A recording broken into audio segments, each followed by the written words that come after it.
BJP की सरकार ने असंगठित अर्थव्यवस्था पर आक्रमण किया है और आपको गुलाम बनाने की कोशिश की जा रही है।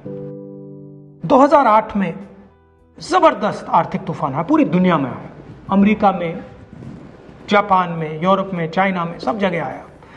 अमेरिका के बैंक गिर गए, कंपनियां बंद हो गई, एक के बाद एक कंपनी की लाइन लग गई, बंद हो गई। यूरोप के बैंक गिरे, मगर हिंदुस्तान को कुछ नहीं हुआ। यूपीए की सरकार थी, प्रधानमंत्री जी के पास गया और मैंने उनसे पूछा, मनमोहन सिंह जी बताइए, पूरी दुनिया में आर्थिक नुकसान हुआ है, हिंदुस्तान को कोई असर नहीं हुआ, कारण क्या है? मनमोहन सिंह जी ने कहा, राहुल, अगर हिंदुस्तान की अर्थव्यवस्था को समझना चाहते हो तो यह समझना होगा कि हिंदुस्तान में दो अर्थव्यवस्थाएं हैं। पहली असंगठित अर्थव्यवस्था और दूसरी संगठित अर्थव्यवस्था। संगठित अर्थव्यवस्था में बड़ी कंपनियां, नाम आप जानते हो। असंगठित अर्थव्यवस्था में किसान, मजदूर, छोटे दुकानदार, मिडिल साइज कंपनीज।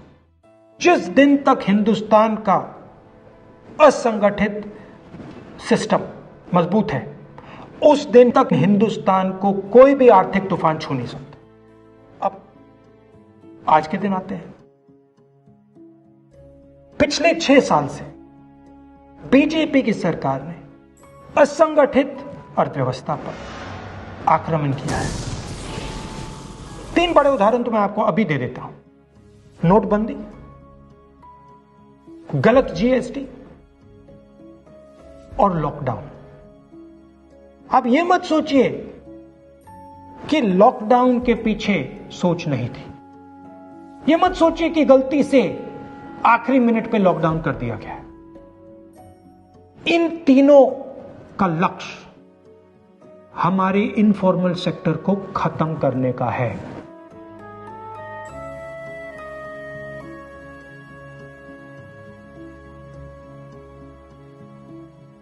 प्रधानमंत्री जी को अगर सरकार चलानी है, मीडिया की जरूरत है, मार्केटिंग की जरूरत है।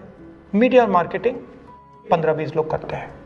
इनफॉर्मल सेक्टर में पैसा है, लाखों करोड़ रुपए, जिसको ये लोग छू नहीं सकते।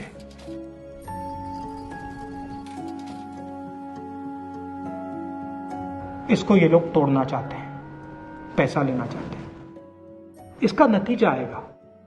नतीजा यह होगा कि हिंदुस्तान रोजगार पैदा नहीं कर पाएगा। क्यों? क्योंकि इनफॉर्मल सेक्टर 90% से ज्यादा रोजगार देता है।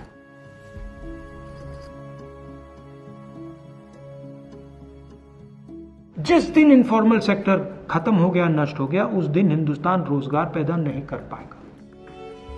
आप ही इस देश को चलाते हो, आप ही इस देश को आगे ले जाते हो और आपके खिलाफ साजिश हो रही है। आपको ठगा जा रहा है और आपको गुलाम बनाने की कोशिश की जा रही है। हमें इस आक्रमण को पहचानना पड़ेगा और पूरे देश को मिलकर इसके खिलाफ लड़ना पड़ेगा।